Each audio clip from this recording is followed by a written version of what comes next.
El diputado perredista Leandro Ávila busca la reelección en el distrito de San Miguelito. Hoy nos hablará precisamente sobre esta decisión y cómo va la actualidad en la política. ¿Cómo ve? ¿Cómo ve la actualidad en la política? Correcto, Carolina. Bienvenido, diputado Leandro Ávila. ¿Cómo está? Buenos días. Bienvenido a Shock de Opiniones. A ustedes por esta oportunidad y gracias a todos los oyentes que tienen a nivel nacional, ¿no? Diputado, en un momento en el que la Asamblea está fuertemente cuestionada y que muchos piden un cambio radical de la Asamblea, ¿qué lo lleva a continuar con estas intenciones de permanecer aquí en este órgano del Estado? Bueno, mira, a mí siempre me gusta hablar un poquito de historia. La Asamblea que está actualmente es el resultado de una campaña que se hizo hace 5 años de no a la reelección. Se suponía que los que iban a llegar iban a ser los non plus ultra, la gente iluminada, pero al cabo de un tiempo, ahora resulta que la Asamblea está en un desastre, de acuerdo a algunos medios de comunicación y a alguna percepción que se venden muy fácilmente. La pregunta mía es ¿por qué? Si el 86% de la Asamblea es nueva. Yo creo que hay sistemáticamente una campaña en contra de ese órgano del Estado. Es el órgano más público que hay en el sentido de que nosotros no conocemos las sesiones del órgano ejecutivo, no conocemos las sesiones del órgano judicial, pero todo el mundo conoce las sesiones y además mucha gente participa en los primeros y segundos debates de las sesiones de la Asamblea. ¿Pero qué resulta? Es el órgano donde más posibilidades tiene la gente para poder llegar. Imagínense, para este torneo hay casi 8.000 personas postuladas a puestos de elección. No recuerdo cuántos son a diputados, pero es un órgano en donde cualquiera que tenga la vocación o no la tenga, porque hay parte también de la queja que puede haber en la Asamblea, es que llega un montón de gente improvisada que en su vida ha tenido ejecutoria, pero llegan quizás porque tengan los recursos económicos y al final la gente tiene que tomar en cuenta de 71 diputados, ¿cuántos abren la boca en la Asamblea para defender los intereses de la gente? Yo los cuento, yo creo que no llegan ni a 10. Y a mí me da mucha tristeza cuando veo colegas que están sentaditos ahí en su silla, pero no presentan un solo proyecto de ley, no se paran a defender a nadie, no hablan nada. Entonces, ¿para qué querían la cruz? Quizás entonces eso también contribuya a esa percepción que se tiene. Pero, ¿qué sucede? Dentro de esos 71 hombres y mujeres, hay gente que ha dado la talla, hay gente que ha dado la cara, y en el caso mío en particular, yo me considero un diputado defensor de la gente humilde y de la clase media trabajadora de este país. Tanto así que te puedo decir que mi ejecutoria en leyes, que son un montón, te puedo destacar algunas como Serpan, Serpaden, Serdencia, CAP, en donde se le ha devuelto más de $1.000 millones a los trabajadores públicos y a los ex trabajadores públicos. En la contribución a la educación, he hecho la ley de emprendimiento, es decir, es obligatorio en las escuelas particulares y públicas a partir de este año dar una materia de emprendimiento para forjar en nuestros jóvenes el tema de la imaginación empresarial y no solamente pensar en que tenemos que ir a trabajar para otro. He mejorado el tema de la beca universal porque cuando empezó tenía un tope de $1.000 al año. Eso era por una escuelita chiquita de $80 por 10 meses más la matrícula. Si te pasabas por $1 de los $1.000 no tenías ese derecho. Hoy yo la modifiqué 2 veces, la llevé a $2.000 cuando le subí 1.000 más y después en este gobierno le subí $300 más. Hoy en día una persona que pague $220 mensuales a 10 meses, 2.200 con 100 de matrícula puede tener ese derecho. Y estamos hablando de que hay más de 800.000 estudiantes con ese derecho. ¿Y por qué? A pesar de que esas becas las cuestionan, porque eso no es beca, es una ayuda. Es para tratar de mantener a los muchachos en el sistema educativo y darle una pequeña ayuda a sus padres para que eso se dé. Entonces yo considero que soy un diputado que, y lo digo así, dentro de la papeleta del PRD, me considero la mejor opción porque yo no regalo para diciembre o para carnaval.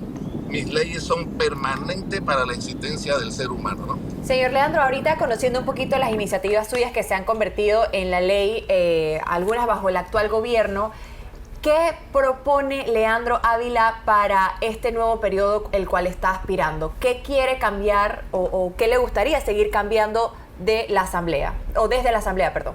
Mira, esa pregunta que usted me hace, me la hacen muy recurrentemente y siempre respondo lo siguiente. La Asamblea no debe constituirse en una máquina de hacer leyes, porque usted se imagina si todos los días se aprueban 3 o 4 o 5 leyes. Estamos fabricando leyes, a veces muchas de ellas sin sentido. Totalmente. Para mí hacer leyes guarda relación como lo que sucedió en pandemia. cuando estuvimos en pandemia, yo hice la ley porque se estaba estudiando vía casa, o sea, vía internet, vía plataforma. Entonces yo hice una ley especial para regular parte de la educación, porque me parecía que era injusto que las universidades y las escuelas particulares le siguieran cobrando la totalidad de la matrícula a los estudiantes cuando los centros educativos de ellos estaban con las luces apagadas, los aire acondicionados apagados. Entonces hice una ley para que se redujera del 25 al 30% de la mensualidad y el costo de la matrícula. Esa ley en ese momento, que por cierto el Ejecutivo vetó, que no entiendo por qué la vetó, se puso del lado de los intereses de los empresarios de este país, esa ley tenía una connotación social en el sentido de que, ¿sabes qué? Mi hijo está estudiando en mi casa, mi hijo está estudiando de manera virtual, la luz, la internet, la pago yo, la escuela no está pagando nada, la universidad no está pagando nada. Entonces me parecía que era justo ese descuento. Entonces, ¿por qué te comento esto?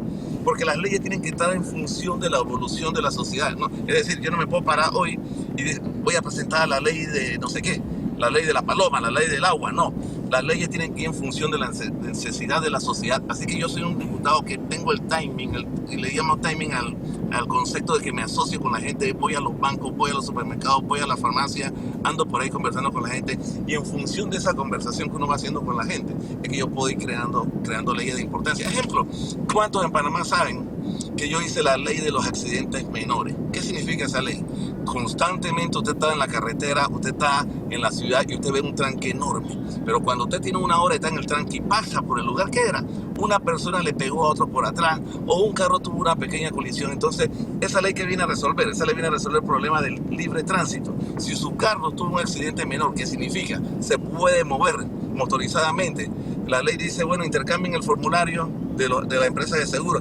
No quieren intercambiar el formulario y quieren esperar a que llegue el patrulla. Bueno, háganlo, pero échense a un lado. Si no lo hacen, entonces viene el tránsito y te boletea con $50, porque esa ley, que pareciera que solamente es para la gente que tiene carros pero particulares, no. Es una ley que también sirve para la gente que anda en el transporte público, porque usted va cansado de su trabajo para la casa y coge una hora y media de más, porque 2 carritos, 3 carritos, que fácilmente se podían echar a un lado, tuvieron una pequeña colisión, no tienen la madurez para ponerse de acuerdo.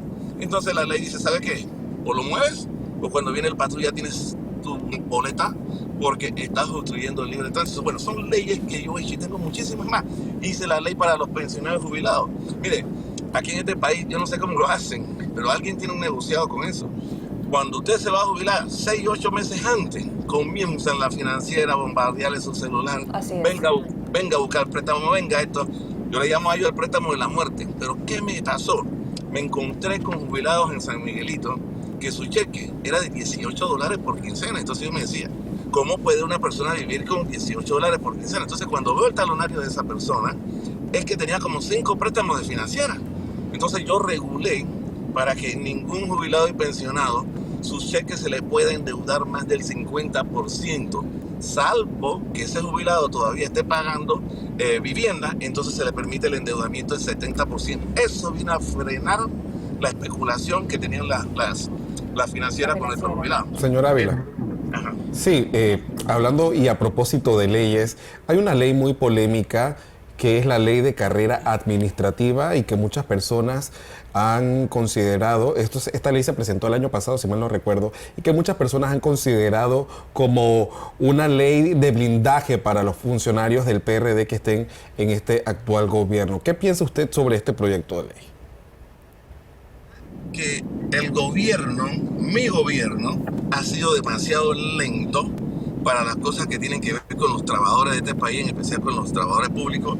Eso es una cosa que el gobierno debió haber visto desde el día 1 de su gestión, porque ¿qué resulta? La ley de carrera administrativa viene desde 1994. Gobierno tras gobierno la ha modificado a su antojo, impidiendo el ingreso y la capacitación y el profesionalismo de los empleados públicos, despidiendo masivamente cada quinquenio. Entonces, claro, yo soy un hombre que vengo de la fila de los trabajadores, vengo de la fila de la financiera, y me encantaría que en este país tuviéramos una ley que respete al servidor público, porque yo trabajé en la Contraloría y yo podía tener mi pensamiento político ideológico, pero a mí jamás me votaron ni me persiguieron en la Contraloría por mi posición política. Eso es lo que necesitamos en este país, y eso se puede lograr a través de una ley de carrera administrativa. El tema está Yo no sé qué le pasa a este gobierno que tardía manda eso a la Asamblea Nacional. En efecto, yo se los aprobé en primer debate, pero esa ley está en segundo debate y no creo que tengamos el tiempo para poder discutirla en este momento. ¿Y eso qué hace? Hemos dejado a la intemperie a muchísimos empleados públicos que son eficientes y que merecían su puesto, pero cuando venga el cambio de la política, muchos de ellos seguirán para su casa porque aquí no se respeta a funcionarios públicos, porque se ve como una finca particular. Y eso ha sido gobierno tras gobierno. El problema de esto es que el PRD, que es un partido socialdemócrata y que ha dado las conquistas a los trabajadores por muchos años, en este quinquenio hemos sido muy egoístas, muy miserables con los funcionarios del Estado panameño. Esa es la realidad y te lo digo con sinceridad. Señor Ávila, yo quisiera saber por otro lado, ¿cuál cree usted que será el impacto de la fragmentación de los aspirantes presidenciales del PRD el día de las elecciones? Te voy a decir algo. La ambición desmedida que tienen algunos personajes de la oposición no los hicieron lograr un entendimiento para tener una candidatura única. Hoy en día los panameños vamos a ver el voto atomizado en donde hay 7, 8 candidatos presidenciales, todos con sus propias ideas, pero la oposición de este país demostró que el poder los nubla, los ciega, porque no pudieron llegar a una candidatura única. Si ellos hubiesen llegado a una candidatura única, yo diría, perdimos las elecciones. Pero no, señores, con todo y los bullying que le hacen a nuestro candidato presidencial, con todo y lo que se habla, el PRD es un partido fuerte, es un partido grande y muy seguramente nosotros tenemos enormes posibilidades de ganar las elecciones si la membresía entiende que aquí tenemos que tener la unidad, que aquí este gobierno que hoy cuestiona a alguna gente que dice que el PRD no va, que no salta el PRD. Bueno, yo sí salto y soy PRD, pero yo nunca voy a olvidar cómo cuando aquí llegó la pandemia, cuando todos estábamos asustados, cuando nadie quería que nadie llegara a su casa, el gobierno dio la ayuda social necesaria.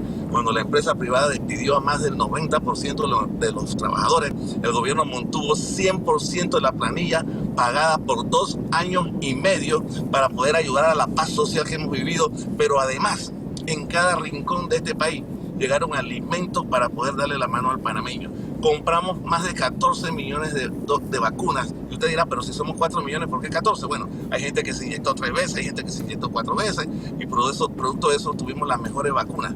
Claro, no es perfecto. Cuando la economía se cerró y fue mundial, cayeron los ingresos, el gobierno tuvo que recurrir al endeudamiento para poder seguir con sus obras sociales. Pero yo creo que el PRD va a dar la gran batalla. O sea, a nosotros no nos van a ganar la presidencial tan fácil, principalmente porque una oposición fraccionada, pero además una oposición que sus candidatos estaban a favor de la minería antes y después ahora dicen que no están. O sea, es una oposición que no tiene criterio propio ni convicción propia. Diputado Leandro Ávila, gracias por estar con nosotros esta mañana en Shock de Opiniones, compartiendo un poco su visión, su opinión sobre la situación política que estamos viviendo en el país. Muchísimas gracias. Muchísimas gracias a usted y a la orden. Gracias, ¿Cómo buen no? día.